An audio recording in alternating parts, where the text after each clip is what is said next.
Hello, ಎಲ್ಲರಿಗೆ ನಮಸ್ತೆ ನಮಸ್ತೆ ನಮಸ್ತೆ. ಈ ಯೂಟ್ಯೂಬ್ ಚಾನಲ್ಗೆ ಎಲ್ಲರಿಗೆ ಸ್ವಾಗತ ಸುಸ್ವಾಗತ. ಇವಾಗ ನಾವು 5ನೇ ತರಗತಿ ಪಠ್ಯ ಪುಸ್ತಕ ಸಂಬಂಧಪಟ್ಟಂತೆ ವಿಡಿಯೋಗಳನ್ನು ಮಾಡ್ತಾ ಇದ್ದೀವಿ. ಇಲ್ಲಿ ಇಂಪಾರ್ಟೆಂಟ್ ಆಗಿರುವಂತಹ ಕೆಲವೊಂದು ಅಂಶಗಳನ್ನು ನಾನು ನಿಮ್ಮ ಜೊತೆ ಡಿಸ್ಕಷನ್ ಮಾಡ್ತೀನಿ. ಹಳೆ ವಿಡಿಯೋಗಳನ್ನು ಎಲ್ಲರೂ ದಯವಿಟ್ಟು ನೋಡ್ರಿ. ಕೆಲವೊಂದು ಇಂಪಾರ್ಟೆಂಟ್ ಪಾಯಿಂಟ್ಸ್ಗಳನ್ನು ಡಿಸ್ಕಸ್ ಮಾಡಲಾಗಿದೆ. ಈಗ ಅದ್ರ ಮುಂದಿನ ವಿಡಿಯೋಗಳನ್ನ ಮಾಡ್ತಾ ಇದ್ದೀವಿ. ಇಲ್ಲಿ ನೋಡ್ರಿ. ಎಸ್ ಸರ್, ಒಂದು ನಿಮಿಷ.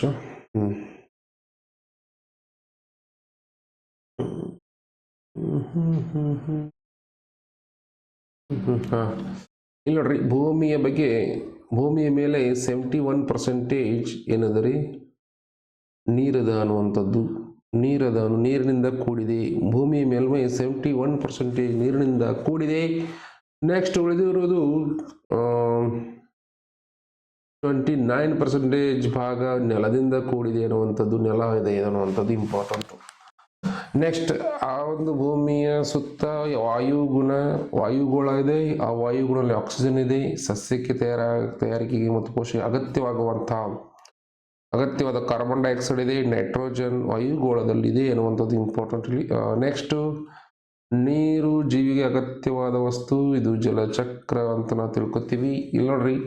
ನೆಕ್ಸ್ಟ್, ಇಲ್ಲಿ ನೋಡ್ರಿ, ಇದುವರೆಗೆ ನಾವು ಸೌರವ್ಯೂಹದಲ್ಲಿ ಸೂರ್ಯನಿಂದ 3ನೇ ಗ್ರಹವಾದ ಭೂಮಿ ಬಗ್ಗೆ ತಿಳಿದುಕೊಂಡಿವೆ. ಅದರ ಮುಂದೆ ಇತರ ಸದಸ್ಯರ ಬಗ್ಗೆ ತಿಳಿದುಕೊಳ್ಳೋಣ ಅನ್ನುವಂಥದ್ದು. ಈಗ ಇಲ್ಲಿ ಬಂದಾಗ ಸೌರವ್ಯೂಹದಲ್ಲಿ 8 ಗ್ರಹಗಳು ಉಂಟು. ಅವುಗಳು ಬುಧ, ಶುಕ್ರ, ಭೂಮಿ, ಮಂಗಳ, ಗುರು, ಶನಿ, ಯುರೇನಸ್, ನೆಪ್ಚೂನ್ ಅನ್ನುವಂಥದ್ದು. 9ನೇ ಗ್ರಹ ಆಗಿರುವಂಥದ್ದು ಪ್ಲೂಟೋವನ್ನು ಕುಬ್ಜ ಗ್ರಹ ಅಂತ ಕರೀತಾರ. ಅದನ್ನು ಸೌರವ್ಯೂಹದ ಗ್ರಹಗಳ ಪಟ್ಟಿಯಿಂದ ತೆಗೆದುಹಾಕಲಾಗಿದೆ ಅನ್ನುವಂಥದ್ದು. 2005ರವರೆಗೂ ಪ್ಲೂಟೋವನ್ನು ಸೌರವ್ಯೂಹದ 9ನೇ ಗ್ರಹವೆಂದು ಪರಿಗಣಿಸಿದ್ದು, ಅದರ ಅನರ್ಹ ಗ್ರಹ ಲಕ್ಷಣಗಳನ್ನು ಆಧರಿಸಿ ಅದನ್ನು ಕುಬ್ಜ ಗ್ರಹ ಅಂತ ಕರಿತೀವಿ ಅನ್ನುವಂಥದ್ದು ಇಂಪಾರ್ಟೆಂಟ್. ಎಸ್ ಸರ್, ಇದು ಇಂಪಾರ್ಟೆಂಟ್ ರೀ. 2011ರವರೆಗೆ ಪ್ಲೂಟೋವನ್ನು ಗ್ರಹವೆಂದು ಅಂಗೀಕರಿಸಲಾಗಿತ್ತು ಅನ್ನುವಂಥದ್ದು ಇಂಪಾರ್ಟೆಂಟ್ ಇಲ್ಲಿ. ತದನಂತರ ಪ್ಲೂಟೋವನ್ನು ಕುಬ್ಜ ಗ್ರಹ ಅಂತ ಕರಿತೀವಿ, ಕೇಳಬಹುದು. 2005 ಇಂಪಾರ್ಟೆಂಟು. ಬುಧ ಗ್ರಹ ಬಂದಾಗ ಇಲ್ಲಿ ಅತಿ ಹತ್ತಿರವಾಗಿರುವಂತಹ ಗ್ರಹ.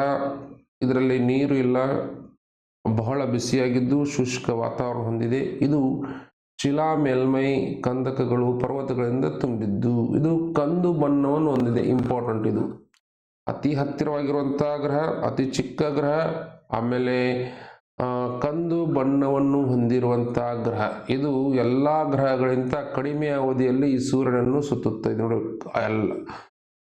ಸೂರ್ಯನನ್ನು ಪರಿಭ್ರಮಣೆ ಅವಧಿಯನ್ನು ಅತಿ ಕಡಿಮೆ ಹೊಂದಿರುವ ಗ್ರಹ. ಪರಿಭ್ರಮಣೆ ಅಂದ್ರೆ ತನ್ನ ಸುತ್ತ ತಾನು ಸುತ್ತದ. ಪರಿಭ್ರಮಣೆ ಅಂದ್ರೆ ಸೂರ್ಯನ ಸುತ್ತ ತಾವು ಸುತ್ತದ ಅನ್ನುವಂಥದ್ದು ಇಂಪಾರ್ಟೆಂಟ್. ಇಲ್ಲಿ ಕಡಿಮೆ ಅವಧಿಯಲ್ಲಿ ಸೂರ್ಯನನ್ನು ಸುತ್ತುತ್ತದೆ. ನೋಡಿ, ಬುಧ ಗ್ರಹ ಸಂಬಂಧಪಟ್ಟಂತೆ ಅತಿ ಹತ್ತಿರ ಗ್ರಹ, ಅತಿ ಚಿಕ್ಕ ಗ್ರಹ, ಮುಂದೆ ಕಂದು ಬಣ್ಣವನ್ನು ಹೊಂದಿರುವ ಗ್ರಹ, ಮತ್ತು ಬಹಳ ಬಿಸಿಯನ್ನು ಹೊಂದಿರುವಂತಹ ಗ್ರಹ, ಮತ್ತು ಎಲ್ಲ ಗ್ರಹಗಳ ಪರಿಭ್ರಮಣ ಅವಧಿ ಅತಿ ಕಡಿಮೆ ಹೊಂದಿರುವಂತಹ ಗ್ರಹ. ಇದು ಪಾಯಿಂಟ್ ಔಟ್ ಮಾಡ್ಕೋಬೇಕು. ನೆಕ್ಸ್ಟ್, ಶುಕ್ರ ಗ್ರಹಕ್ಕೆ ಬಂದಾಗ ಸೂರ್ಯನಿಂದ 2ನೇ ಗ್ರಹವಾಗಿದ್ದು ಭೂಮಿಗಿಂತ ಸ್ವಲ್ಪ ಚಿಕ್ಕದಾಗಿದೆ. ಕೇಳಬಹುದು, ಭೂಮಿಗಿಂತ ಸ್ವಲ್ಪ ಚಿಕ್ಕದಾಗಿರುವಂತಹ ಗ್ರಹ ಯಾವುದು? ಭೂಮಿಗಿಂತ ಸ್ವಲ್ಪ ಚಿಕ್ಕದಾಗಿರುವಂತಹ ಗ್ರಹ ಶುಕ್ರ ಗ್ರಹ. ಇದು ಸೌರವ್ಯೂಹದಲ್ಲಿ ಅತ್ಯಂತ ಪ್ರಕಾಶಮಾನವಾದ ಗ್ರಹ. ಪ್ರಕಾಶಮಾನವಾಗಿ ಹೊಳಿತದ.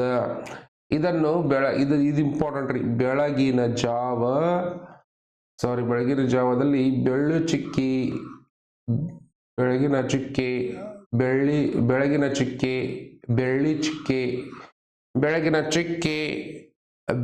ಚಿಕ್ಕೆ ಅಂತ ಕರೆಯುವ ಗ್ರಹ. ಮತ್ತು ಅಷ್ಟಲ್ಲ, ಸಂಜೆಯ ಚಿಕ್ಕೆ ಅಂತನೂ ಕರೆಯುತ್ತಾರ. ನೆನಪಿರಲಿ, ಇಂಪಾರ್ಟೆಂಟ್ ಇದು. Yes sir. ಮಂಗಳ ಗ್ರಹಕ್ಕೆ ಬಂದಾಗ ಇದು ಸೂರ್ಯನಿಂದ 4ನೇ ಗ್ರಹ ನೋಡ್ರಿ. ಬುಧ, ಶುಕ್ರ, ಭೂಮಿ, ಮಂಗಳ, ಗುರು, ಶನಿ, ಯುರೇನಸ್, ನೆಪ್ಚೂನ್ ಅಂತ ನೀವು ಇದನ್ನು ಸೀಕ್ವೆನ್ಸ್ ಪ್ರಕಾರ ಬಾಯ್ಪಟ್ ಮಾಡ್ರಿ, ನೆನಪಿಟ್ಕೋರಿ, ಯೂಸ್ ಆಗ್ತದ. ಓಕೆ, ಇದು 4ನೇ ಗ್ರಹ. ಇದನ್ನು ಅಂಗಾರಕ ಗ್ರಹ ಅಂತ ಕರೀತಾರ. ಕೆಂಪು ಗ್ರಹ ಇಂಪಾರ್ಟೆಂಟ್. ಕಂದು ಗ್ರಹ, ನೀಲಿ ಗ್ರಹ, ಕೆಂಪು ಗ್ರಹ ನೆನಪಿಟ್ಕೋರಿ. ಕಂದು ಗ್ರಹ ಬುಧ ಗ್ರಹ, ನೀಲಿ ಗ್ರಹ ಯಾವುದು ಭೂಮಿ, ಕೆಂಪು ಗ್ರಹ ಮಂಗಳ ಗ್ರಹ. ಕಾರಣ ಏನು? ಇದರಲ್ಲಿ ಮಣ್ಣು ಕೆಂಪು ಬಣ್ಣದ ಕಬ್ಬಿಣದ ಆಕ್ಸೈಡ್, ಫೆರಸ್ ಆಕ್ಸೈಡ್ ಅಂತ ಹೇಳ್ತೇವೆ. ಕಬ್ಬಿಣದ ಆಕ್ಸೈಡ್ ಇಂದ ಆಗಿದೆ, ಹಾಗಾಗಿ ಇದು ಕೆಂಪಾಗಿ ಕಾಣ್ತದ ಅನ್ನುವಂಥದ್ದು. ಕಾರಣ ಕೇಳಿದ ಕೆಂಪು ಗ್ರಹ ಎಂದು ಕರೆಯಲು ಕಾರಣ ಮಣ್ಣಿನಲ್ಲಿ ಕಬ್ಬಿಣದ ಆಕ್ಸೈಡ್ ಇದೆ ಅನ್ನುವಂಥದ್ದು. ಆಮೇಲೆ ಇದು 4ನೇ ಗ್ರಹ ಆಗಿದೆ ಅನ್ನುವಂಥದ್ದು. ಎಸ್, ಇದಕ್ಕೆ ಮತ್ತೊಂದು ಹೆಸರು ಅಂಗಾರಕ ಗ್ರಹ ಅನ್ನುವಂಥದ್ದು. ದೊಡ್ಡ ಕಂದಕಗಳು ನೋಡ್ರಿ, ಇದರಲ್ಲಿ ಜ್ವಾಲಾಮುಖಿಗಳು ಉಂಟಾಗ್ತವೆ. ಇದರಲ್ಲಿ ಜ್ವಾಲಾಮುಖಿಗಳು, ದೊಡ್ಡ ಕಂದಕಗಳು, ಕೆಂಪು ಧೂಳಿನ ಮೋಡಗಳು ಕಾಣುತ್ತವೆ. ಮಂಗಳ ಗ್ರಹವು ಒಂದು ಮರುಭೂಮಿ ಅಂತಿದೆ. ಕೇಳಬಹುದು, ಯಾವ ಗ್ರಹವು ಮರುಭೂಮಿ ಅಂತಿದೆ ಅಂದ್ರೆ ಮಂಗಳ ಗ್ರಹ ಇಂಪಾರ್ಟೆಂಟು. ಗುರುಗ್ರಹಕ್ಕೆ ಬಂದಾಗ ಸೂರ್ಯನಿಂದ ಇಲ್ಲಿ ಅನಿಲ ಇಲ್ಲ. ಮಂಗಳ ಗ್ರಹದಲ್ಲಿ ಅನಿಲ ಇಲ್ಲ, ಹೌದಲ್ರಿ? ಅನಿಲ ಇಲ್ಲ, ವಾಯು ಇಲ್ಲ ಅನ್ನುವಂಥದ್ದು ಇಲ್ಲಿ ಸ್ವಲ್ಪ ಇಲ್ಲ. ಇಲ್ಲಿ ನೋಡ್ರಿ, ಗುರುಗ್ರಹಕ್ಕೆ ಬಂದಾಗ ಇದು ಸೂರ್ಯನಿಂದ 5ನೇ ಗ್ರಹವಾಗಿದ್ದು ಸೌರವ್ಯೂಹದ ಅತ್ಯಂತ ದೊಡ್ಡ ಗ್ರಹ. ಎಷ್ಟು ದೊಡ್ಡ ಗ್ರಹ ಅದಪ್ಪ ಅಂದ್ರೆ 1300 ಭೂಮಿಗಳನ್ನು ತುಂಬುವಷ್ಟು ದೊಡ್ಡದು ಆಗಿದೆ. ಅಬ್ಬಬ್ಬ ನೋಡ್ರಿ, ಇದು ಕೇಳ್ತಾನೆ ಇಂಪಾರ್ಟೆಂಟ್. ಭೂಮಿಗಿಂತ ಎಷ್ಟು ದೊಡ್ಡದಾಗಿದೆ ಗ್ರಹ ಅಂತ ಕೇಳ್ತಾನ. ಇದನ್ನು ಬೃಹಸ್ಪತಿ ಗ್ರಹ ಅಂತ ಕರೀತಾರ.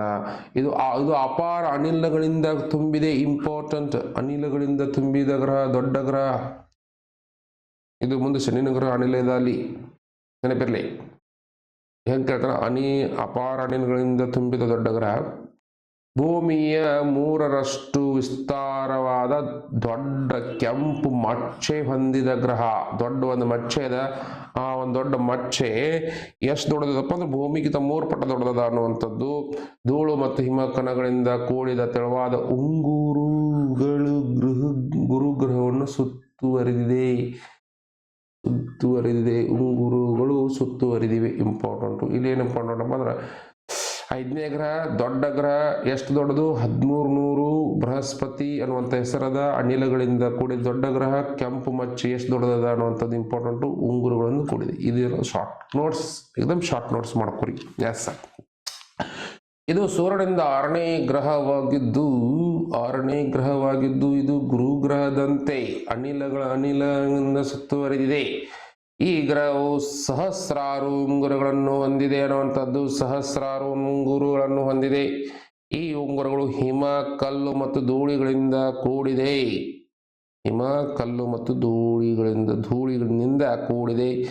ಇದರ ಸುತ್ತಲಿರುವ ಉಂಗುರಗಳಿಂದಾಗಿ ಇದು ವಿಶಿಷ್ಟವಾಗಿರುವಂಥ ಗ್ರಹವಾಗಿದೆ ಇರುವಂಥದ್ದು. ಎಸ್ ಸರ್, ಇದು ಬಹಳ ಸುಂದರ ಗ್ರಹವಾಗಿದೆ. ಸಹಸ್ರಾರು ಉಂಗುರಗಳನ್ನು ಹೊಂದಿದೆ. ಇಂಪಾರ್ಟೆಂಟ್. ಸಹಸ್ರಾರು ಉಂಗುರಗಳನ್ನು ಹೊಂದಿದಂಥ ಗ್ರಹ ಯಾವುದು ಸರ್? ಯುರೇನಸ್. ನೆಕ್ಸ್ಟ್, ಇದು 7ನೇ ಗ್ರಹ. ಗುರು ಮತ್ತು ಶನಿ ಗ್ರಹಗಳಂತೆ ಅನಿಲಗಳಿಂದ ತುಂಬಿದೆ. ಇಡೀ ಗ್ರಹವು ಇದು ಇಂಪಾರ್ಟೆಂಟ್. ನೀಲಿ ಮತ್ತು ಹಸಿರು ಬಣ್ಣದ ದಟ್ಟವಾದ ಮೋಡದಿಂದ ಆವರಿಸಿದ್ದು ಉಂಗುರವನ್ನು ಹೊಂದಿದೆ. ಹಸಿರು ಮತ್ತು ನೀಲಿ ಗ್ರಹ ಅಂತ ಕರೀತಾರೆ. ಇದನ್ನು ಮಿಕ್ಸ್ ಮೋಡಗಳಿಂದ ಆವರಿಸಿದೆ. ಹಸಿರು ಮತ್ತು ನೀಲಿ ಇಂಪಾರ್ಟೆಂಟ್. ಕೆಂಪು ಗ್ರಹ, ಕಂದು ಗ್ರಹ, ನೀಲಿ ಹಸಿರು ಗ್ರಹ ಇಂಪಾರ್ಟೆಂಟ್ ಸರ್. ಮುಂದೆ ಹೋಗ್ರಿ. ನೆಪ್ಚೂನ್. ಇದು ಸೌರವ್ಯೂಹದ 8ನೇ ಗ್ರಹ, ಕೊನೆಯ ಗ್ರಹ. ಸೂರ್ಯನಿಂದ ಅತಿ ದೂರದಲ್ಲಿರುವಂತಹ ಗ್ರಹ. ಇದು ಸಂಯೋಜನೆಯು ಯುರೇನಸ್ ಗ್ರಹವನ್ನು ಹೋಲುತ್ತದೆ. ಇದು ಹೊಳೆಯುವ ನೀಲಿ ಬಣ್ಣವುಳ್ಳದ್ದು ಸೂರ್ಯನ ಅತ್ಯಂತ ದೂರದಲ್ಲಿ ಇರುವುದರಿಂದ ಇದನ್ನು ಶೀತಗ್ರಹ ಅಂತ ಕರಿತೀವಿ. ಅತಿ ಶೀತಗ್ರಹ ಉಳ್ಳ ಗ್ರಹ, ಅತಿ ಬಿಸಿ ಗ್ರಹ ಯಾವುದು? ಬುಧ ಗ್ರಹ. ಅತಿ ಶೀತಗ್ರಹ ಯಾಕೆ ದೂರ ಐತಿ ಅನ್ನುವಂಥದ್ದು. ಎಸ್, ಇದು ಯುರೇನಸ್ ಗತ್ಲೆ ಇದನ್ನಪ್ಪ ಅಂದ್ರೆ ಹೋಲುತ್ತದೆ ಅನ್ನುವಂಥದ್ದು. ಇದು ನೀಲಿ ಬಣ್ಣವುಳ್ಳದ್ದು ಅನ್ನುವಂಥದ್ದು. ಮತ್ತೊಂದು ನೀಲಿ ಬಣ್ಣವುದು ಅತಿ ದೂರ ಗ್ರಹ ಅಂತ ಕೇಳ್ತಾರೆ. ಎಸ್ ಸರ್, ನೀಲಿ ಗ್ರಹ ಭೂಮಿಗೆ ಅಂತ ಕರೀತಾರೆ. ಯಾಕಂದ್ರೆ ಅಲ್ಲಿ ಜಲ ಆವರಿಸಿಕೊಂಡಿದೆ. ಅದಕ್ಕೆ ನೀವು ಹಿಂದಿನ ವಿಡಿಯೋದಲ್ಲಿ ನೋಡಿದ್ದೀರಿ ಯಾವ ಥರ ಆಗಿ ಆ ಒಂದು ಭೂಮಿಯ ಚಿತ್ರ ಚಂದ್ರನ ಮೇಲೆ ಹೋದಾಗ ಯಾವ ಥರ ಕಾಣ್ತದ ಅನ್ನುವಂಥದ್ದು ಇಂಪಾರ್ಟೆಂಟು. S, next ನೋಡೋಣ್ರಿ. ಇಲ್ಲಿನ ಗ್ರಹಗಳ ದೈನಂದಿನ ಮತ್ತು ವಾರ್ಷಿಕ ಚಲನೆಗಳ ಪಟ್ಟಿಯನ್ನು ಕೊಡಲಾಗಿದೆ. ಯಾವ ಥರ ಕೇಳ್ತಾ ನೋಡ್ರಿ, ಇದು ಇಂಪಾರ್ಟೆಂಟ್ ಅದ. ಎಸ್ ಸರ್, ಇದು ಭ್ರಮಣೆ ಅವಧಿ. ದೈನಂದಿನ ಚಲನೆಯನ್ನು ಭ್ರಮಣೆ ಅಂತ ಕರಿತೀವಿ. ವಾರ್ಷಿಕ ಚಲನೆ ಅವಧಿಯನ್ನು ಪರಿಭ್ರಮಣ ಅಂತ ಕರಿತೀವಿ. ಎಸ್, ಇಲ್ಲಿ ನೋಡ್ರಿ ಈ ಥರ ಬಂದಾಗ ಒಂದು ನಿಮಿಷ. ಎಸ್ ಸರ್, ಈ ಥರ ಬಂದಾಗ ಇಲ್ಲಿ ಹೆಂಗೆ ನೋಡ್ರಿ, ಒಂದು ನಿಮಿಷ. ಇಲ್ಲಿ ಭ್ರಮಣೆ ಅವಧಿ ಮತ್ತು ಪರಿಭ್ರಮಣೆ ಅವಧಿ. ಭ್ರಮಣೆ ಅವಧಿ ಮತ್ತು ಪರಿಭ್ರಮಣೆ ಅವಧಿ ಹೆಚ್ಚನಪ್ಪ. ಭ್ರಮಣೆ ಅವಧಿ ಕಮ್ಮಿ ಇರ್ತದೆ ಮತ್ತು ಪರಿಭ್ರಮಣೆ ಅವಧಿ ಹೆಚ್ಚಿರ್ತದೆ ಅನ್ನುವಂಥದ್ದು ಕಾಮನ್ ಆಗಿ. ಬಟ್ ಇಲ್ಲಿ ನೋಡ್ರಿ 59 ಭ್ರಮಣೆ ಮತ್ತು 88 ಪರಿಭ್ರಮಣೆ ಹೆಚ್ಚಿದೆ. ಓಕೆ. ಎಸ್, ಇಲ್ಲಿ ನೋಡ್ರಿ ಇದು ಉಲ್ಟಾದ. ನೋಡ್ರಿ ಇದು ಉಲ್ಟಾದ, ಭಾರಿ ಉಲ್ಟಾದ. ಇದು ಇಂಪಾರ್ಟೆಂಟ್ ಐತಿ. ಇದು ಕೇಳ್ತಾರೆ ಹೆಂಗಂದ್ರೆ ಭ್ರಮಣೆ ಅವಧಿ ಪರಿಭ್ರಮಣೆ ಅವಧಿಗಿಂತ ಹೆಚ್ಚಿರುವ ಗ್ರಹ. ಭ್ರಮಣೆ ಅವಧಿ ಪರಿಭ್ರಮಣೆ ಅವಧಿಗಿಂತ ಹೆಚ್ಚಿರುವ ಗ್ರಹ ಇದು ಹೆಚ್ಚಿದೆ. ನೋಡ್ರಿ, ತನ್ನ ಮೈ ಸುತ್ತಂಗಿಲ್ಲ ಆದ್ರೂ ಒಂದು ಸೂರ್ಯನ ಸುತ್ತ ಹೊಡಿತೈತಿ. ಅದ ಯಾವ ಗ್ರಹ? ಶುಕ್ರ ಗ್ರಹ. ಇಂಪಾರ್ಟೆಂಟ್ ಇದು. ದಟ್ಸ್ ವೈ ಇದನ್ನ ಹೈಲೈಟ್ ಮಾಡಲಾಗಿದೆ. ನೆಕ್ಸ್ಟ್ ಭೂಮಿ ಅಂತ ಬಂದಾಗ ಗೊತ್ತಿದೆ ಎಲ್ಲರಿಗೆ 24,365 4ನೇ ಒಂದು ದಿನ ಅನ್ನುವಂಥದ್ದು. 365 4ನೇ ಒಂದು ದಿನ ಅನ್ನುವಂಥದ್ದು ಇಂಪಾರ್ಟೆಂಟ್. ಎಕ್ಸ್ ಇಲ್ಲಿ ಬಂದಾಗ ಇಲ್ಲಿ ನೋಡ್ರಿ ಸೌರವ್ಯೂಹದಲ್ಲಿ ಒಂದು ನಿಮಿಷ. ಇದು ಏನಪ್ಪ ಅಂದ್ರೆ ಮಂಗಳ ಗ್ರಹ 24 ಗಂಟೆ 37 ನಿಮಿಷ. ನಮ್ಗಿಂತ ಭೂಮಿಗಿಂತ 37 ನಿಮಿಷ ಹೆಚ್ಚು ಅನ್ನುವಂಥದ್ದು. 686 ದಿನ ತೆಗೆದುಕೊಳ್ತದ ಅನ್ನುವಂಥದ್ದು. ಎಸ್, ಇದಕ್ಕೆ ಹೈಲೈಟ್ ಯಾಕೆ ಮಾಡಿದೆ ಅಂದ್ರೆ ಗುರುಗ್ರಹ ಅತಿ ಸೋಲಾರ ವ್ಯವಸ್ಥೆಯಲ್ಲಿ ಎಲ್ಲಾ ಗ್ರಹಗಳಿಗಿಂತ ಅತಿ ವೇಗವಾಗಿ ಭ್ರಮಣೆ ಅವಧಿಯನ್ನು ಹೊಂದಿದ. ಅತಿ ವೇಗವಾಗಿ ಚಲಿಸ್ತದ. ಕಡಿಮೆ ಭ್ರಮಣೆ ಅವಧಿ ಹೊಂದಿದ. ಭ್ರಮಣೆ ಅವಧಿ ಕಮ್ಮಿ ಅದ. ಅತಿ ವೇಗವಾಗಿ ಸುತ್ತದ. ತನ್ನ ಮೈ ಸುತ್ತದ. ಓಕೆ, 10 ಗಂಟೆ ಇಂಪಾರ್ಟೆಂಟು. 10 ಗಂಟೆ ಇಂಪಾರ್ಟೆಂಟ್ ಇದು. ದಟ್ಸ್ ವೈ 12 ವರ್ಷದ ನೋಡ್ರಿ, 12 ವರ್ಷಗೊಮ್ಮೆ ಅದು ಸೂರ್ಯನ ಸುತ್ತದ ಅನ್ನುವಂಥದ್ದು. ಇಲ್ಲಿಂದ ಏನಪ್ಪ ದಿನಗಳು ಅದಾವ್ರಿ. ಇವೆಲ್ಲ ದಿನಗಳು ಅದಾವ್ರಿ. ದಿನಗಳು ಅಂದ್ರೆ ಇದು 2 ವರ್ಷ 1 ವರ್ಷದ ಮೇಲೆ ಹೋಗ್ತದೆ ಇದು. ಓಕೆ, ಇದು 12 ವರ್ಷ. ನೆಕ್ಸ್ಟ್ ನೋಡ್ರಿ, ನೆಕ್ಸ್ಟ್ ಶನಿ ಗ್ರಹ. ಇಲ್ಲಿ ಏನಪ್ಪ ಅಂದ್ರೆ ಇಲ್ಲಿ ಮತ್ತೇನು ಕೇಳ್ಬೋದು ಅಂದ್ರೆ 165 ದಿನ ಪರಿಭ್ರಮಣೆ ಹೊಂದಿದೆ. ಯಾಕಂದ್ರೆ ಇದು ಸೌರವ್ಯೂಹದಲ್ಲಿ ಅತ್ಯಂತ ದೂರದಲ್ಲಿರುವ ಗ್ರಹ, ಶೀತ ಗ್ರಹ. ಓಕೆ, ಇದೊಂದು ಸ್ವಲ್ಪ ಪಾಯಿಂಟ್ ಔಟ್ ಮಾಡ್ಕೊರಿ. ಓಕೆ ಸರ್, ಈ ಒಂದು ಸ್ಟಡಿಗೆ ನೀವೊಂದು ಲೈಕ್ ಮತ್ತು ಸಬ್ಸ್ಕ್ರೈಬ್ ಮಾಡ್ಕೊರಿ ಸರ. ಎಸ್ ಸರ್, ಇಲ್ಲೆಲ್ಲ ಕೇಳ್ತಾರೆ ನೀಲಿ ಹಸಿರು ಗ್ರಹ, ಜೀವವಿರುವ ಏಕೈಕ ಗ್ರಹ, 1 ವರ್ಷಕ್ಕಿಂತ ನೋಡ್ರಿ 1 ವರ್ಷಕ್ಕಿಂತ ಹೆಚ್ಚು ಅವಧಿ ಉಳ್ಳ ಗ್ರಹ, ಪ್ರಕಾಶಮಾನವಾದ ಗ್ರಹ, ಕೆಂಪು ಗ್ರಹ. ಎಸ್ ಸರ್, ಎಲ್ಲಿ ನೋಡ್ರಿ ಕೆಳಗಡೆ ಬಂದಾಗ ಇದೆಲ್ಲ ಉಲ್ಕೆಗಳು ಅಂತ ಬರ್ತದೆ. ಆಕಾಶದಿಂದ ಭೂಮಿಯ ವಾಯುಗಳನ್ನು ಪ್ರವೇಶಿಸುವ ದ್ರವ್ಯದ ಚೂರುಗಳನ್ನು ಉಲ್ಕೆಗಳು ಎಂದು ಕರೆಯುತ್ತೇವೆ. ಇವು ವಾಯುಗಳನ್ನು ಪ್ರವೇಶಿಸುವಾಗ ಉರಿದು ಪ್ರಕಾಶಮಾನವಾದ ಬೆಳಕಿನ ಗೆರೆಗಳಂತೆ ರಾತ್ರಿ ಆಕಾಶದಲ್ಲಿ ಗೋಚರಿಸುತ್ತವೆ. ಅವುಗಳನ್ನು ಬೀಳುವ ನಕ್ಷತ್ರಗಳು ಎಂದು ಕರಿತೀವಿ. ಉಲ್ಕೆಗಳನ್ನು ಏನಂತ ಕರಿತೀವಿ ಅಪ್ಪ ಅಂದ್ರೆ ಬೀಳುವ ನಕ್ಷತ್ರಗಳು ಎಂದು ಕರೀತೇವೆ ಅನ್ನುವಂಥದ್ದು ಇಂಪಾರ್ಟೆಂಟು. ಉಲ್ಕೆಗಳು ಏನಂತ ಕರಿತೀವಿ? ಬೀಳುವ ನಕ್ಷತ್ರಗಳು ಎಂದು ಕರೆಯುತ್ತೇವೆ. ಇಂಪಾರ್ಟೆಂಟ್. ಉಲ್ಕೆಗಳು ಬೀಳುವ ನಕ್ಷತ್ರಗಳಾಗಿವೆ. ಎಸ್ ಸರ್, ಕೇಳ್ತಾನ ಬೀಳುವ ನಕ್ಷತ್ರಗಳನ್ನ ಏನಂತ ಕರಿತೀರಿ ಅಂತ ಕೇಳ್ತಾನ. ಉಲ್ಟಾ ಕೇಳ್ತಾನ. ಕ್ಷುದ್ರ ಗ್ರಹಗಳು ಅಂತ ಬಂದಾಗ ಅಸ್ಟ್ರಾಯ್ಡ್ಸ್ ಅಂತ ಬಂದಾಗ ಅನಿಯತ ಆಕಾರದ ಶಿಲೆಗಳಂಥ ಆಕಾಶಕಾಯಗಳನ್ನು ಕ್ಷುದ್ರಗ್ರಹಗಳೆಂದು ಕರೆಯುತ್ತೇವೆ. ಇವು ಸೂರ್ಯನನ್ನು ಸುತ್ತುತ್ತಿದ್ದು ಇವು ಎಲ್ಲಿದಾವ ಅನ್ನುವಂಥದ್ದು ಇಂಪಾರ್ಟೆಂಟು. ಮಂಗಳ ಮತ್ತು ಗುರುಗ್ರಹಗಳ ಕಕ್ಷೆಗಳ ನಡುವೆ ಮಂಗಳ ಗ್ರಹ ಮತ್ತು ಗುರುಗ್ರಹಗಳ ನಡುವೆ ಇವೆ ಅನ್ನುವಂಥದ್ದು ಇಂಪಾರ್ಟೆಂಟು. ಕ್ಷುದ್ರಗಳು ನಾವು ಕ್ಷುದ್ರಗಳ ಪಟ್ಟಿಯಲ್ಲಿ ಕಾಣ್ತೀವಪ್ಪ ಅಂದ್ರೆ ಮಂಗಳ ಗ್ರಹಗಳು ಮತ್ತು ಗುರುಗ್ರಹಗಳ ನಡುವೆ ಕಾಣ್ತೀವಿ ಅನ್ನುವಂಥದ್ದು ಇಂಪಾರ್ಟೆಂಟು. ಧೂಮಕೇತುಗಳು ಬಂದಾಗ ಚಿತ್ರದಲ್ಲಿ ಧೂಮಕೇತು ಕಾಣ್ತಿದೆ ಸರ್. ಧೂಮಕೇತುಗಳು ಹಿಮಮಯ ಆಕಾಶಕಾಯಗಳಾಗಿದ್ದು ಅವು ಅನಿಲ ಮತ್ತು ಧೂಳಿ ಕಣಗಳನ್ನು ಬಿಡುಗಡೆ ಮಾಡುತ್ತವೆ. ಹಿಮಮಯ ಅಂದ್ರೆ ಈ ತರ ಹಿಮಗತ್ಲೆ ಕಾಣ್ತದ.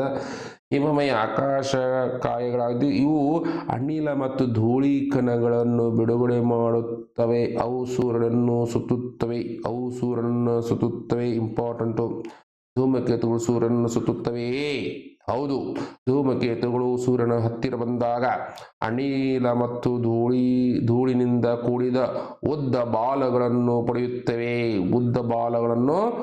ಪಡೆಯುತ್ತವೆ ಅನ್ನುವಂಥದ್ದು. ಇವುಗಳನ್ನು ರಾತ್ರಿ ವೇಳೆಯಲ್ಲಿ ನಾವು ನೋಡಬಹುದು. Yes sir. 76 ವರ್ಷಗಳಿಗೊಮ್ಮೆ ಕಾಣಿಸಿಕೊಳ್ಳುವ ಹ್ಯಾಲಿ ಧೂಮಕೇತುವಿನಂತಹ ಇಂಪಾರ್ಟೆಂಟ್ ಇಲ್ಲಿ ಹ್ಯಾಲಿ ಧೂಮಕೇತುವಿನಂತಹ ಕೆಲವು ಧೂಮಕೇತುಗಳು ನಿಗದಿತವಾಗಿ ಕಾಣಿಸಿಕೊಳ್ಳುತ್ತವೆ. ಮನಸ್ಸಿಗೆ ಬಂದಾಗ ಕಾಣಿಸ್ಕೊಳ್ಳಂಗಿಲ್ಲವ. ಅದಕ್ಕೊಂದು ಟೈಮ್ ಅದ. ಇದು 76 ವರ್ಷಗಳಿಗೊಮ್ಮೆ ಕಾಣಿಸ್ಕೊಳ್ತದ. ಯಾವುದು? ಹ್ಯಾಲಿ ಧೂಮಕೇತು 76 ವರ್ಷಗಳಾದ ನಂತರ ಬರ್ತಾವ ಅನ್ನುವಂಥದ್ದು. ಈ ಹಿಂದೆ 1986ರಲ್ಲಿ ಹ್ಯಾಲಿ ಧೂಮಕೇತು ಕಾಣಿಸಿಕೊಂಡಿತ್ತು. ಮುಂದೆ ಯಾವಾಗ ಸಿಗುತ್ತದೆ ನೀವೇ ಹೇಳ್ರಿ. ಅಂದ್ರೆ 76 ಪ್ಲಸ್ ಮಾಡ್ರಿ. 76 ಪ್ಲಸ್ ಮಾಡಿದಾಗ ಎಷ್ಟಾಗ್ತೈತ್ರಿ? 6 12 8 16 ಸರ್ 0 2062ನೇ ಇಸ್ವಿನಲ್ಲಿ ಇದು ಹ್ಯಾಲಿ ಧೂಮಕೇತು ಕಾಣಿಸಿಕೊಳ್ಳುತ್ತದ ಅನ್ನುವಂಥದ್ದು ಇಂಪಾರ್ಟೆಂಟ್ ಸರ್. 2062ನೇ ಇಸ್ವಿಯಲ್ಲಿ ಕಾಣಿಸಿಕೊಳ್ಳುತ್ತದ. ಬದುಕಿದ್ರು ನೋಡೋಣ್ರಿ ಅವಾಗ. ಓಕೆ, ಹ್ಯಾಲಿ ಧೂಮಕೇತು ಅವಾಗ ಕಾಣಿಸ್ಕೊಳ್ತದ ಅನ್ನುವಂಥ ಇಂಪಾರ್ಟೆಂಟು. Yes sir. ಮುಂದೆ ನೋಡೋಣ್ರಿ. ಇದು ಶಿಕ್ಷಕರ ಚಟುವಟಿಕೆ ಅದ. ಓಕೆ, ಭೂಮಿಯ ಉಪಗ್ರಹ ಚಂದ್ರಗೆ ಸಂಬಂಧಪಟ್ಟಂತೆ. ಭೂಮಿಯ ಉಪಗ್ರಹ ಯಾರು? ಚಂದ್ರ. ಸ್ವಾಭಾವಿಕ ಉಪಗ್ರಹ ಇದು. ಭೂಮಿಯ ಸ್ವಾಭಾವಿಕ ಉಪಗ್ರಹ ಅನ್ನುವಂಥದ್ದು ಗ್ರಹದ ಸುತ್ತು ಹಾಕುವ ಆಕಾಶಕಾಯವೇ ಉಪಗ್ರಹ, ಸ್ಯಾಟಲೈಟ್ ಅಂತ ಹೇಳ್ತೀವಿ ಇದನ್ನ. ಚಂದ್ರ ಭೂಮಿಯ ಏಕೈಕ ನೈಸರ್ಗಿಕ ಗ್ರಹ. ಕೃತಕ ಉಪಗ್ರಹ ಬಾಳದವ್ರಿ, ಸಾವಿರಾರು ಗಟ್ಟಲೆ ಅದಾವ ಅನ್ನುವಂಥದ್ದು ಇಂಪಾರ್ಟೆಂಟು. ಭಾರತದ ಮೊದಲ ಕೃತಕ ಉಪಗ್ರಹ ಯಾವುದು? ಕಮೆಂಟ್ ಮಾಡ್ರಿ. ಎಸ್ ಸರ್, ಆರ್ಯಭಟನೋ ಯಾವುದು ನೋಡ್ರಿ. ಇದು ಭೂಮಿಯ ಸುತ್ತುತ್ತದ. ಚಂದ್ರನಿಗೆ ಸ್ವಂತ ಬೆಳಕಿಲ್ಲ. ಆದರೆ ರಾತ್ರಿ ವೇಳೆ ಸೂರ್ಯನ ಬೆಳಕನ್ನು ಪಡೆದು ಅದನ್ನು ಪ್ರತಿಫಲಿಸಿದಾಗ ಚಂದ್ರ ಗೋಚರಿಸುತ್ತದ ಅನ್ನುವಂಥದ್ದು ಇಂಪಾರ್ಟೆಂಟು. ನೀವು ಚಂದ್ರನಲ್ಲಿ ವಾಸವಾಗಿದ್ದರೆ ಭೂಮಿಯು ನಿನಗೆ ಚಂದ್ರನಂತೆ ಕಾಣುತ್ತಿದೆ. Yes sir. ಇಲ್ಲ, ಕಾಣಾಗ ನೀಲಿಗತ್ತೆ ಕಾಂತಿ ಅನ್ನುವಂಥದ್ದು. Yes sir. ಚಂದ್ರನ ಚಲನೆಗಳು ಎರಡು ವಿಧದ ಚಲನೆಗಳನ್ನು ಹೊಂದಿದ. ಒಂದು ತನ್ನ ಅಕ್ಷದಲ್ಲಿ ಸುತ್ತುವ ಅಕ್ಷಭ್ರಮಣ, ಮತ್ತೊಂದು ತನ್ನ ಪಥದಲ್ಲಿ ಭೂಮಿಯ ಸುತ್ತುವುದು ಪರಿಭ್ರಮಣ. ನೋಡ್ರಿ, ಚಂದ್ರ ತನ್ನ ಅಕ್ಷ ಸುತ್ತನದಕ್ಕೆ ಅಕ್ಷಭ್ರಮಣ ಅಂತ ಕರೀತಾರ. ಭೂಮಿ ಸುತ್ತನದ ಪರಿಭ್ರಮಣ ಅಂತ ಕರೀತಾರೋ ಅನ್ನುವಂಥದ್ದು ಇಂಪಾರ್ಟೆಂಟು. ಚಂದ್ರನ ಅಕ್ಷಭ್ರಮಣ ಅವಧಿ ಇಲ್ಲ ನೋಡ್ರಿ. ಅಕ್ಷಭ್ರಮಣ ಅವಧಿ ಅಂದ್ರೆ ಎಷ್ಟಂದ್ರೆ 27 ದಿನ 3 24 ಅಂದ್ರೆ 3 1 3 8 24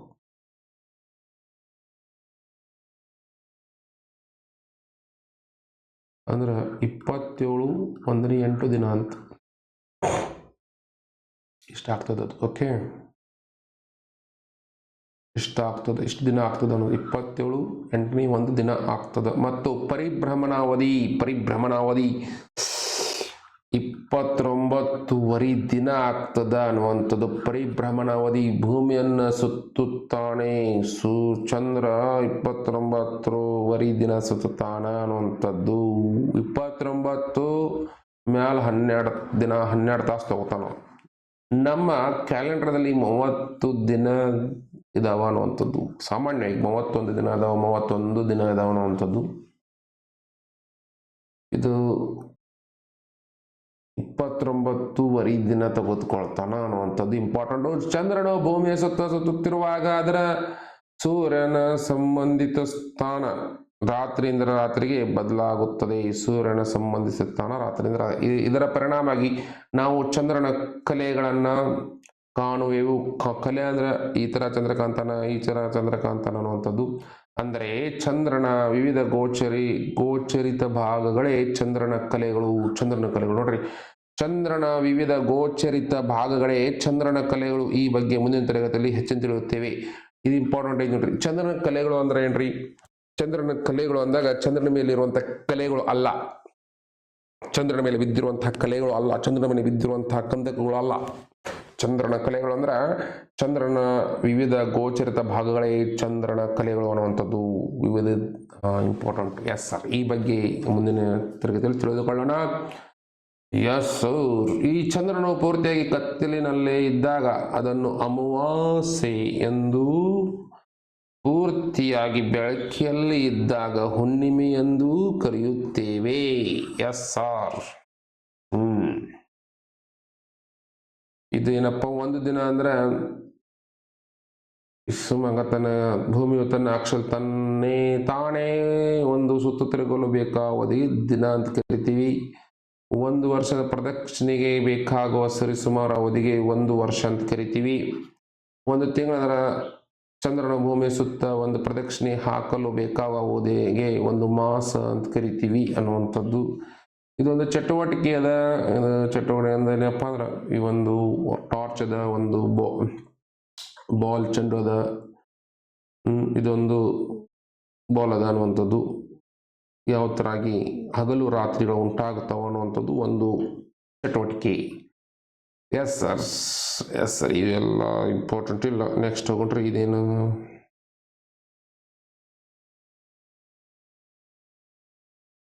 ಸರ್, ಇಲ್ಲಿ ನೋಡ್ರಿ. ಎಸ್ ಸರ್, ಇಲ್ಲಿ ನೋಡ್ರಿ, ಇಲ್ಲಿ ಬಂದಾಗ ಅನೇಕ ಸಲ ಒಲಿಂಪಿಕ್ ಮತ್ತು ಇದಕ್ಕೆ ಜಾಗತಿಕ ಮಟ್ಟದಲ್ಲಿ ಸ್ಪರ್ಧೆಗಳ ನೇರ ಪ್ರಸಾರವನ್ನು ನಮ್ಮಲ್ಲಿ ನೋಡುವಾಗ ಪ್ರಪಂಚದ ಬೇರೆ ದೇಶಗಳಲ್ಲಿ ಹಗಲಿದ್ದು ನಮ್ಮಲ್ಲಿ ರಾತ್ರಿ ಆಗಿರುವುದು ನೀನು ಗಮನಿಸಿರಬಹುದು. ಇದು ಹೇಗೆ ಸಾಧ್ಯ ಅಂದ್ರೆ ಭ್ರಮಣೆ, ಭೂಮಿಯ ಭ್ರಮಣೆ, ದೈನಂದಿನ ಚಲನೆ ಕಾರಣ. ಓಕೆ, ನೆಕ್ಸ್ಟ್ ನೋಡ್ರಿ, ಯಾವ ಗ್ರಹ ಯಾವಾಗ ಕಾಣುವುದು ಎಂಬುದು ಇಲ್ಲಿ ಕೊಡಲಾಗಿದೆ ಸರ್. ನೋಡ್ರಿ, ಇಲ್ಲಿ ಶುಕ್ರ ಗ್ರಹ ಏಪ್ರಿಲ್ ಜೂನದವರೆಗೆ ಮುಂಜಾನೆ ಕಾಂತಾನ, ಸಾಯಂಕಾಲ ಎಷ್ಟು ಗಂಟೆ ಕಾಂತಾನ, ಸಾಯಂಕಾಲ ಕಾಣಂಗಿಲ್ಲ ಅನ್ನುವಂಥದ್ದು. ಕಾಂತಾನೋ ಕಮೆಂಟ್ ಮಾಡ್ರಿ. ಎಸ್ ಸರ್, ಮಂಗಳ ಗ್ರಹ ಜನವರಿಯಿಂದ ಮಾರ್ಚ್ ವರೆಗೆ ಕಾಂತಾನೋ, ಸಾಯಂಕಾಲ ಮೇದಿಂದ ಡಿಸೆಂಬರ್ ವರೆಗೆ ಕಾಂತಾನೋ ಅನ್ನುವಂಥದ್ದು. ಇದು ಬರೀ ಕಣ್ಣಿಗೆ ಕಾಣಂಗಿಲ್ರಿ ಸರ್. ಈಗೆಲ್ಲ ಕಣ್ಣಿಗೆ ಏನಾದ್ರು ಹಾಕೋಬೇಕ್ರಿ, ಟೆಲಿಸ್ಕೋಪ್ ಎಲ್ಲ ತಗೋಬೇಕ್ರಿ ಅನ್ನೋವಂಥದ್ದು. ದೂರದರ್ಶಕ ಬೇರೆ. ನೋಡ್ರಿ, ನಿಮಗೊಂದು ಮಾತು ಹೇಳ್ತೀನಿ. ದೂರದರ್ಶಕ ಬೇರೆ, ದೂರವಾಣಿ ಬೇರೆ, ಆಕಾಶವಾಣಿ ಬೇರೆ. ದೂರದರ್ಶಕ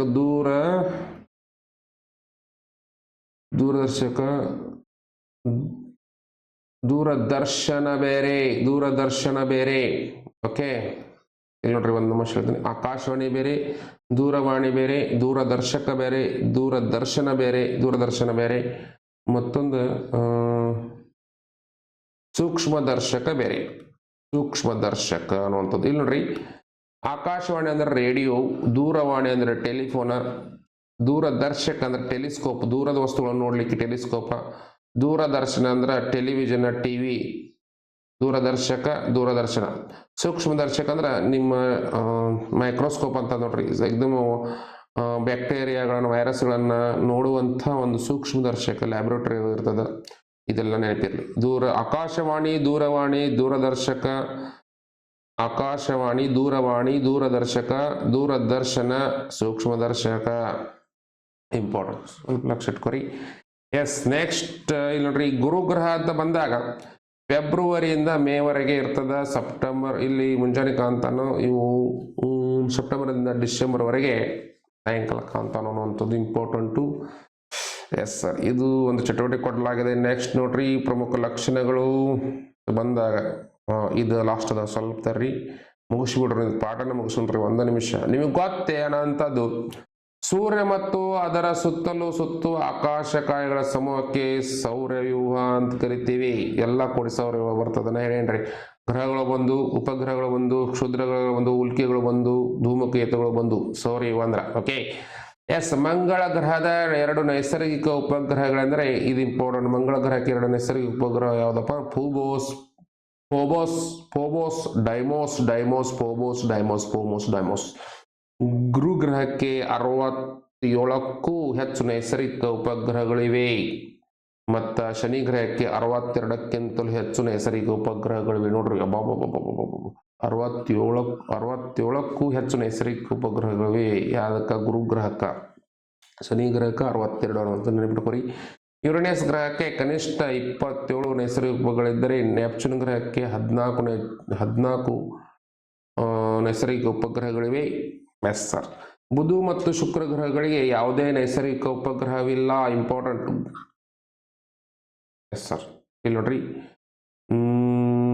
1 ಇದು ಗುರುಗ್ರಹ, ಮಂಗಳ ಗ್ರಹ ನೋಡಿ, 1 2 3 4 5 ಮತ್ತು ಭೂಮಿ 1 6. ಬುಧ ಮತ್ತು ಶುಕ್ರ ಗ್ರಹ ಸೌರವ್ಯೂಹದಲ್ಲಿ ಬುಧ ಮತ್ತು ಇವು 5 ರೀ. ಬುಧ ಗ್ರಹ 1 6 ಅಂದ್ರೆ 6 ಗ್ರಹಕ್ಕೆ ಉಪಗ್ರಹಗಳದಾವ. ಮತ್ತು ಬುಧ ಗ್ರಹ ಮತ್ತು ಶುಕ್ರ ಗ್ರಹಗಳಿಗೆ ನೈಸರ್ಗಿಕ ಉಪಗ್ರಹಗಳಿಲ್ಲ. ಇದು ಇಂಪಾರ್ಟೆಂಟ್ ರೀ. ಸೌರವ್ಯೂಹದಲ್ಲಿ ಉಪಗ್ರಹಗಳನ್ನು ಹೊಂದಿಲಾರದಂತಹ ಗ್ರಹಗಳು ಯಾವುವು ಅಂತ ಕೇಳಬಹುದು. Yes sir. ಇದುವರೆಗೆ ತಿಳಿದಂತೆ ಜೀವಿಗಳು ಕಂಡು ಬರುವ ಏಕೈಕ ಗ್ರಹ ಗೊತ್ತದ.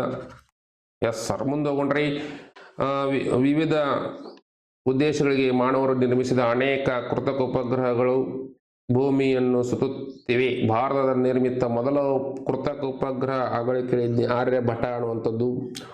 ನೆಕ್ಸ್ಟ್ ಇನ್ನು ಆರ್ಯಭಟ ವಿಜ್ಞಾನಿ, ನೆನಪಿಟ್ಟುಕೋರಿ. ನಾವು ಆಗಲೇ ಡಿಸ್ಕಷನ್ ಹಿಂದಿನ ವಿಡಿಯೋದಲ್ಲಿ ಡಿಸ್ಕಷನ್ ಮಾಡಿ, ಖಗೋಳ ವಿಜ್ಞಾನಿ ಮತ್ತು ಗಣಿತ ವಿಜ್ಞಾನಿ, ಗಣಿತ ತಜ್ಞ. ಚಂದ್ರನ ಮೇಲೆ ಮೊದಲು ಕಾಲಿಟ್ಟವರು ನೀಲ್ ಆರ್ಮ್ಸ್ಟ್ರಾಂಗ್. ಗುರು, ಶನಿ, ಯುರೇನಸ್, ನೆಪ್ಚೂನ್ಗಳನ್ನು ನೀಲಿ ದೈತ್ಯ ಗ್ರಹಗಳು ಅಂತ ಕರಿತೇವೆ. ನೀಲಿ ದೈತ್ಯ ಗ್ರಹಗಳು ಯಾವುವು ಅಂತ ಕೇಳಿದಾಗ ಬುಧ, ಶುಕ್ರ, ಭೂಮಿ, ಮಂಗಳ, ಗುರು, ಶನಿ, ಯುರೇನಸ್, ನೆಪ್ಚೂನ್. ಮಂಗಳ, ಗುರು, ಶನಿ, ಲಾಸ್ಟ್ಗೆ 3 ಬರ್ತಾವ್ರಿ, ಇವು 4. ಇವೇನಂತೀವಿ? ನೀಲಿ ದೈತ್ಯ ಗ್ರಹಗಳು ಅಂತ ಕರಿತೀವಿ. ಬುಧ, ಶುಕ್ರ, ಭೂಮಿ, ಮಂಗಳ, ಗುರು, ಶನಿ, ಯುರೇನಸ್, ನೆಪ್ಚೂನ್. ಲಾಸ್ಟ್ ಬರುವ 4 ಅನಿಲ ದೈತ್ಯಗಳು ಅಂತ ಕರಿತೀವಿ ರೀ. Yes sir. ಈ ವಿಡಿಯೋದಿಂದ ಏನಾದರೂ ನೀವು ಹೊಸದು ಕಲ್ತಿದ್ರೆ, ಏನಾದರೂ ಮಾಹಿತಿಯನ್ನ ಪಡ್ಕೊಂಡ್ರೆ ಮೊದಲು ಸಬ್ಸ್ಕ್ರೈಬ್ ಮಾಡ್ರಿ, ಶೇರ್ ಮಾಡ್ರಿ, ಲೈಕ್ ಮಾಡ್ರಿ ಅಂತ ಹೇಳ್ತಾ ಈ ವಿಡಿಯೋನ ಇಲ್ಲೇ ಮುಗಿಸೋಣ್ರಿ. ಜೈ ಹಿಂದ್, ಜೈ ಕರ್ನಾಟಕ ಮಾತೆ. Yes sir. ನೀವು ಮೊದಲು ಕಮೆಂಟ್ ಮಾಡ್ರಿ, ಇದು ಇಂಗ್ಲೀಷ್ನಲ್ಲಿ ಬೇಕೋ ಕನ್ನಡದಲ್ಲಿ ಬೇಕೋ ಅಂತ ಕಮೆಂಟ್ ಮಾಡ್ರಿ.